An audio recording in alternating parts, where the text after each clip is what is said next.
I've been vegan for over 5 years, and this whole time I've been harboring a deep, dark secret. I still crave cheese. I mean, it makes sense. Cheese is creamy, salty, and tangy, and eating it releases an explosion of dopamine in our brains, literally. Cheese is also deeply tied with our happy childhood memories. Pizza after soccer practice, mac and cheese at the Thanksgiving table, and birthday parties with an enormous rat. And I know I'm not the only vegan who feels this way, because I asked my Instagram community what was the hardest food for you to give up when you went vegan, and the answer was pretty unanimous. Y'all love cheese. But since I went vegan for ethical reasons, there's no way I'm going to eat animal-based cheese. Luckily for me and other people like me, there is another alternative, vegan cheese. Now before you start laughing, because I know some of you will, I just want to say vegan cheese has come a long way from barely edible to actually pretty dang good. So this week I set out to explore the world of plant-based cheeses, from restaurants to supermarkets to the home kitchen, and to share with you some of my favorite options, as well as a few easy but delicious recipes you can try making at home. I live in San Diego, and we're blessed to have tons of vegan options. In addition to your typical smoothies and salad bowls, there are also fabulous places serving vegan Mexican food and vegan Thai food, and even some places that specialize in crazy indulgent vegan breakfast sandwiches. So I figured it made sense to start locally and see how folks are making vegan cheese right here in my own backyard. Well, not my personal backyard, but you know what I mean. We are on our way to one of my favorite vegan restaurants in San Diego, Donna Jean. They're known for their vegan pizza and pasta, and I'm going to chat with the chef and owner about how they use vegan cheese on their menu. I chatted with Chef Roy Elam, owner of Donna Jean, about their decision to make all of their own vegan cheeses in-house. When I went vegan, it was like late 90s, early 2000s. There was pretty much nothing, and if there was, it was pretty awful. Our concept here has always been make everything in-house. To make the actual cheeses, Roy enlisted the help of his former head chef, Tony. And after talking to Tony for about 5 seconds, I totally got why. He loves geeking out on the science behind vegan cheese. Chickpea-based cheese, it is beautiful soft, but when you try to melt it, the starches in the chickpea don't like to melt, whereas the tapioca starch loves to melt. It's pretty clear that both Tony and Roy are super passionate about giving people a cruelty-free way to enjoy the foods they've always loved. There's nothing more frustrating than people saying, oh, well, if you don't want to eat cheese and meat, why do you try to make things taste like cheese and meat?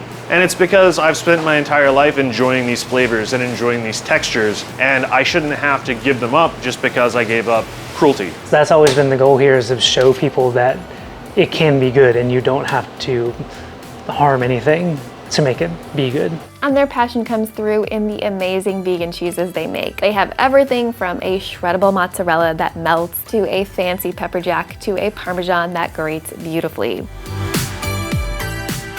That is a really good, very convincing Parmesan. This is really, really amazing. Reminds me of pepper jack cheese, but way better. This is like the nostalgia factory. I can like see myself on my dad's recliner watching like TV after school with like, I don't know, pepper jack on Ritz crackers or something. Like I get that eating this right now. And their cheeses are so good that even omnivores love their food.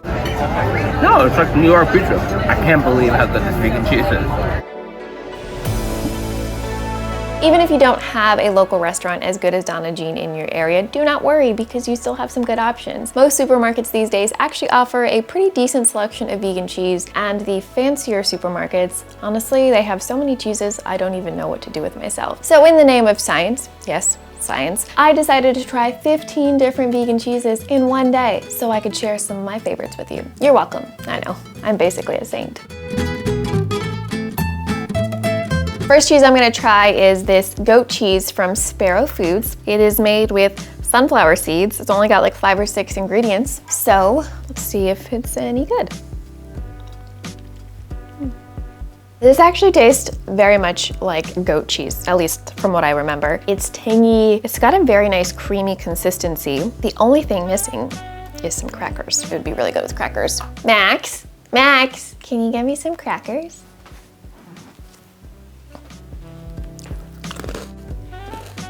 This is a fantastic combo, and it reminds me of all the times I got to eat cheese and crackers as a snack, and I haven't got to do that a lot since going vegan, so this definitely hits the spot. The only thing that would make it even better, Max? Yeah? Do we have any red wine? I think so. Do you want to bring me some? Sure.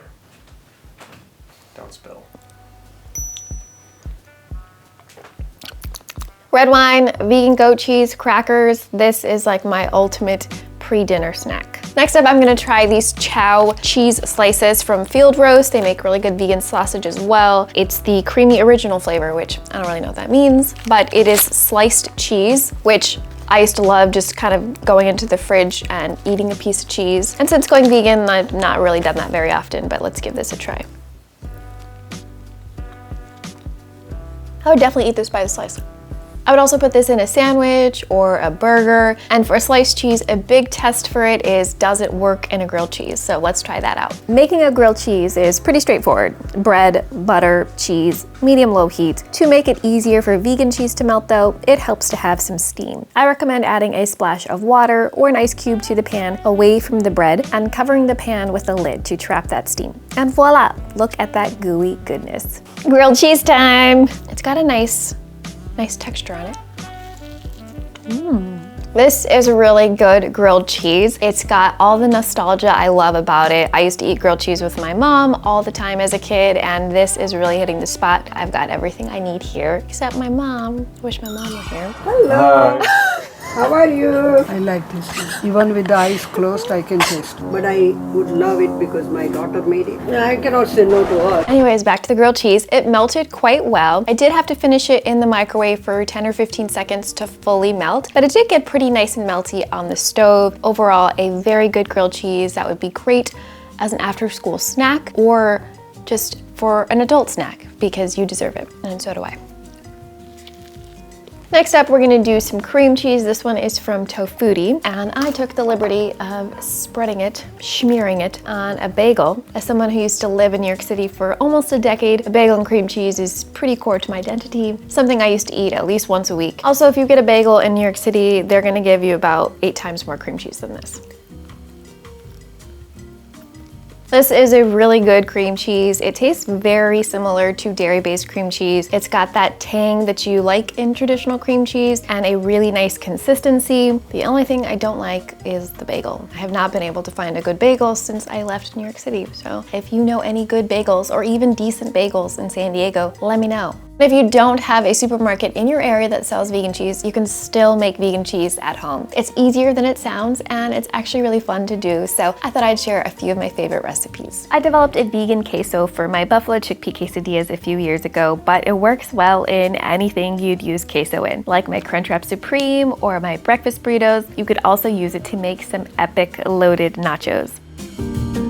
And it's super easy to put together. You'll need some raw cashews that have been soaked overnight or boiled, unsweetened coconut yogurt, your favorite salsa, some cumin, chili powder, and smoked paprika, a splash of water, pickled jalapenos, don't forget the brine, and some nutritional yeast, which brings that slight cheesy taste. Give everything a blend, and in a few minutes, you'll be in creamy queso heaven.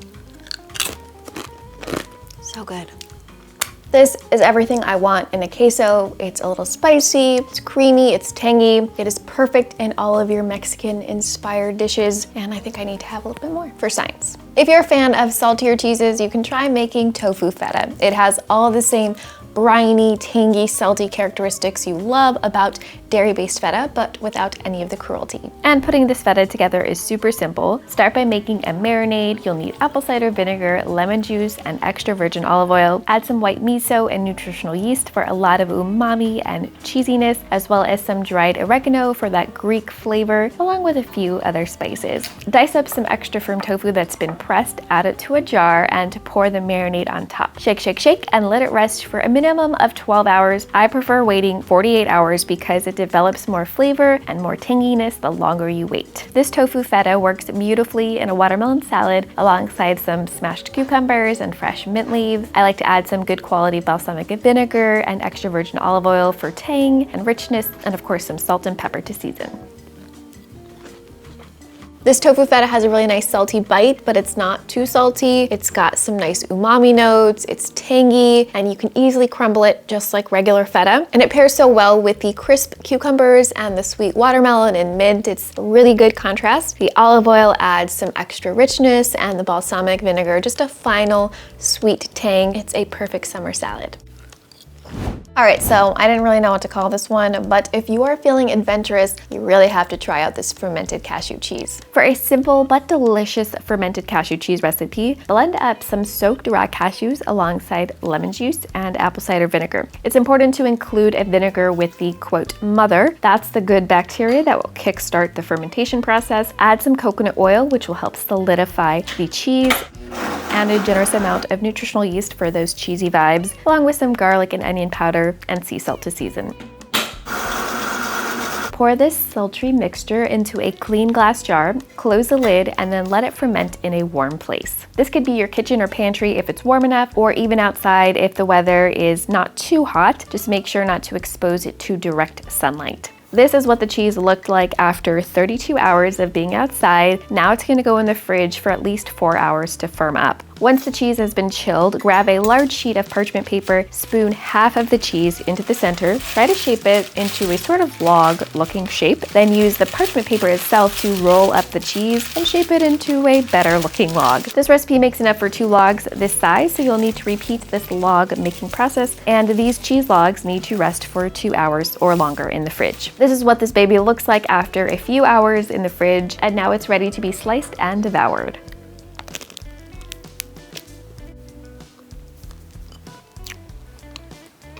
This might be my new favorite homemade cheese recipe. In addition to using things like nutritional yeast for cheesiness, you also have the fermentation, which is giving you that really nice umami-rich background flavor. The bacteria get to do their magic while this is fermenting, and the result is so good. It's really cheesy, it's really tangy, it spreads perfectly, also works well as a log in the fridge, so it kind of reminds you of like that goat cheese you buy at the store. So if you have a little patience, I really recommend trying this one out. I know how hard it can be to get people to try vegan food, so I put together a short playlist of vegan recipes that omnivores go crazy for. You can find it right here.